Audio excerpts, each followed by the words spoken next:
Joining me here today is State Representative Bryan Cutler. Representative, thanks for joining us. Thanks for having me.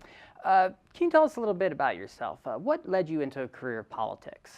It's certainly an area where I didn't think I would go at first. As many folks know, I started out as an X-ray technologist and worked in the hospital. And when I was in law school, I decided that I wanted to get more involved locally in our community.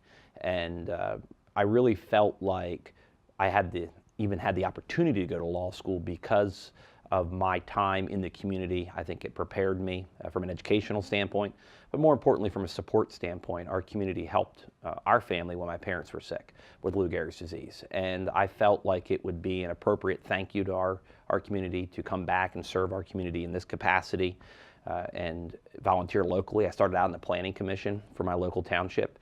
There's a huge need for involved individuals in a multitude of different jobs at the township and municipal level. And while I was involved there, I took a look at the State House and decided to take a run at it.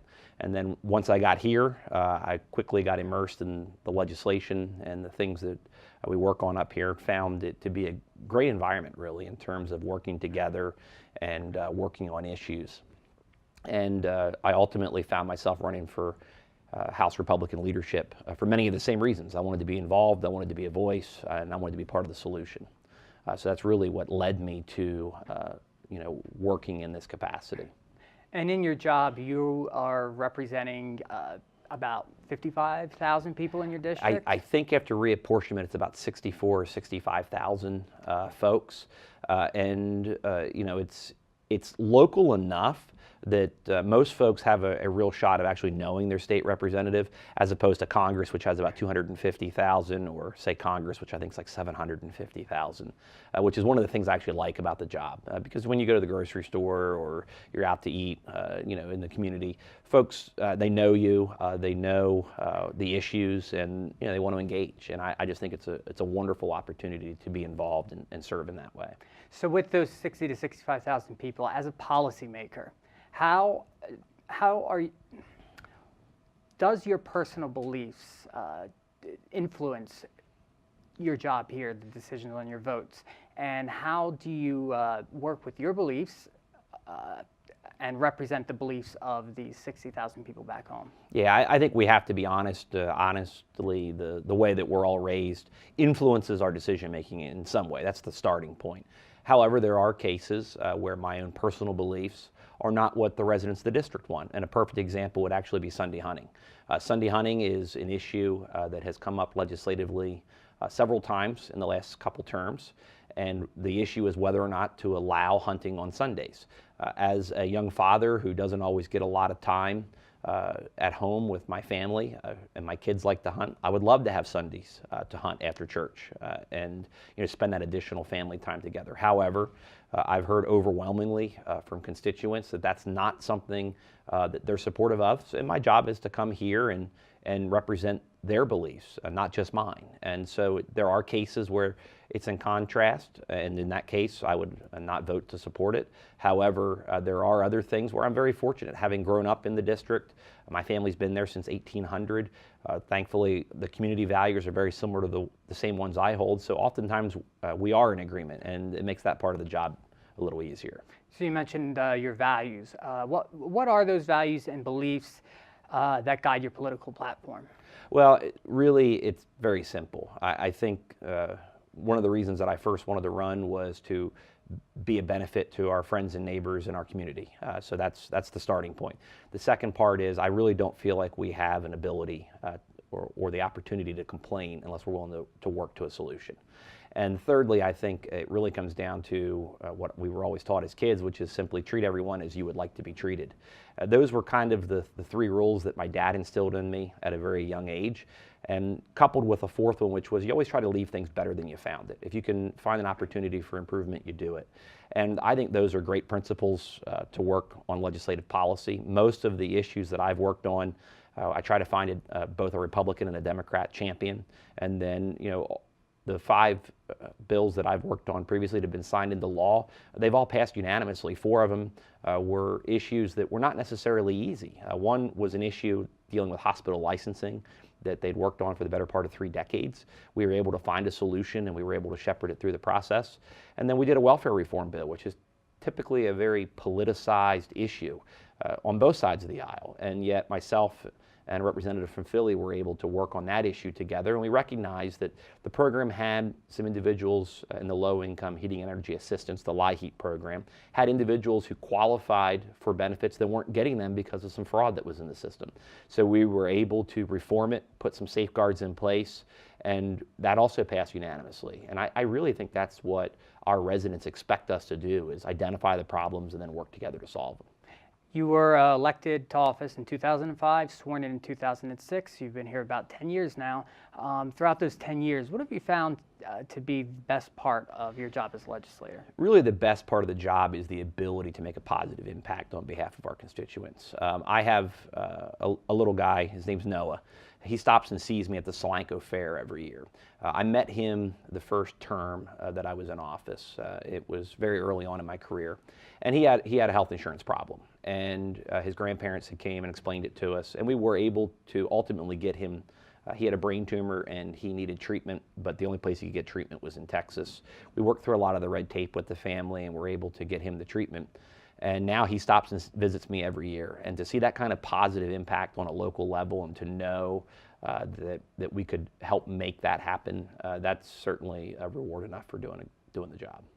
And just like with any job, you have your good days and your bad days. So when you're having a bad day, what are the challenging aspects that might make your job a little tougher? I think some of the most challenging parts are actually the sheer volume of bills that are introduced in the House. I mean, you're looking somewhere between 4,000 and 6,000 bills per session, which is a 2-year cycle, and really only about 180 to 250 on any given year become law. So when you look at that kind of entry on the front end and then the outputs on the back end, it can be very challenging sometimes because we spend a lot of time educating members on what the issues even are. And then once we identify the problems, you have to convince them that our proposed solution is the best. That's probably the most challenging part of a career in legislative policy. However, I do think that it's worth noting, I think our founders deliberately designed it that way. That way nothing good or bad happens particularly quickly. It is meant to be a deliberative process and allow for input. And I think we've got a good balance in that regard, and it just takes a lot of work. And as we demonstrated on the hospital licensing issue or the welfare reform issue, you can take difficult issues and find a solution if you're willing to put the legwork into it. What is a piece of policy or piece of legislation that you influenced and helped get passed, made into law, that you're most proud of? It probably would be the deemed licensure bill regarding the hospitals, just because that's something that I dealt with privately when I worked for hospitals. I always wondered why both the federal government and the state government came in, and they would do essentially the same survey. And I always felt like that was an area where we could better use our resources. For example, the call logs for complaints is extremely long. So why should they come in and effectively do the report that we just had 6 months ago at the federal level and repeat that at the state level? I thought it would be better to use our resources to actually investigate complaints regarding patient care. So that was an issue that took a lot of work. Representative DeLisio from Philadelphia and myself worked on that together. She was a former nursing home administrator, and I brought the hospital perspective, and we were able to build the alliance to get it passed unanimously. So I think that, again, that's probably the biggest piece of policy. Certainly a close second would be my advocacy on ALS, because that's an issue that we as a Commonwealth are going to have to deal with. ALS typically affects about 1.25 million people. That's the normal rate of occurrence. However, veterans are twice as likely, so it's 1 in 125,000 to come down with Lou Gehrig's disease. And the issue that we're going to have as a Commonwealth is during the War on Terror, we had the highest number of deployed guardsmen in the country as a state. So we've got a unfortunate bubble, I think, coming towards us in terms of our deployed veterans who are going to return home, integrate back into their lives here, and unfortunately some of them will need additional care as we go forward. Most folks who come down with Lou Gehrig's disease will ultimately end up on Medicaid, which is a state-funded program. And as is often the case with some government-run programs, the government doesn't always know best how to do a one-size-fits-all approach. And this is a great example of where some lower dollar amounts, such as wheelchair ramps or handicap accessibility, can be built into a home so that it's better for the patients. They get to stay where they care, and more importantly, be near the loved ones, as well as have good patient outcomes, as opposed to sending them to a skilled nursing facility, which might cost $80,000 a year. And we have about 900 patients in the Commonwealth that have Lou Gehrig's disease. So it's much smarter to allocate the money to keep them at home and allow them to be treated there and in more of a holistic way, as opposed to simply putting them into the skilled nursing care facilities that will ultimately cost us more money. I think we have to take a good look at where we invest money and where we don't, and I think that's a perfect example. And even though we're just starting this legislative session, I'm sure there's issues that are still carried over from the previous session. So what is a issue or legislation that you're currently working on now that you're most passionate about? Well, there's actually a couple. The first is in regards to some of the nursing home licensure. That's an issue that our secretary under Governor Wolf has been working on. She's included me in some of the work groups, and that unfortunately is an issue that I had some personal contact with a close friend of mine. And many of our laws have not been updated since the mid to late 90s. So when you look at a nursing home or long-term care facility construct that has changed dramatically in the last 20 years, yet our laws and regulations have not been updated to kind of catch up to that. That's an area where we'll be working this session. I'm looking forward to working with the secretary on that. And that's one that's personally also very important to me. Additionally, I think that from a budgetary standpoint, the budget's probably the most important document that we work on all year from a state planning and policy perspective. And I think pension reform is going to continue to be an issue there. It needs to happen. We need to get a system that is sustainable long term. And I think that it's right for the voters to expect us to do that. So I think those two will probably be at the forefront of the next legislative cycle. And finally, what would you advise young adults to do to help shape policy and be better citizen advocates? Well, I think the most important thing they can do is be involved. I know that's how I myself ultimately decided to take a stab at running for public office. And what can they do to be involved? I mean, I think they can volunteer locally. They can volunteer for township or municipal positions or county positions. There's all kinds of advisory boards that are out there. Get involved with your local library board or a cause that you're particularly passionate about. Mine happened to be Lou Gehrig's disease advocacy early on, and then I got involved in the local community. And I think that's great. The other thing is I'd encourage folks to call their local elected representatives. Be a resource. We all have personal life experiences that impact us in a very real way. Perhaps we struggle with certain diseases in our family, or we have other issues that we're very passionate about.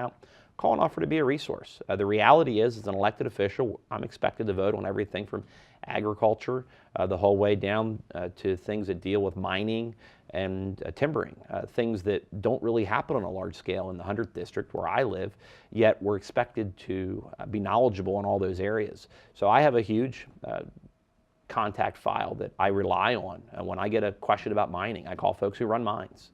And to be that resource and make that relationship early on, I think will pay dividends down the road from being involved in a policy perspective. That's great advice. As we're close out, is there anything else you'd like to add? No, I think that as individuals, I think it's important that we realize we live in the greatest country in the world. And in regards to being involved, I think that the rules that my dad kind of gave me early on are good guideposts in that journey. We should all be willing to get involved and provide solutions. We should treat everyone like we want to be treated, the golden rule, so to speak. And I think that we all owe it to our kids and grandkids and future ancestors to give them a world in a far better place than we inherited.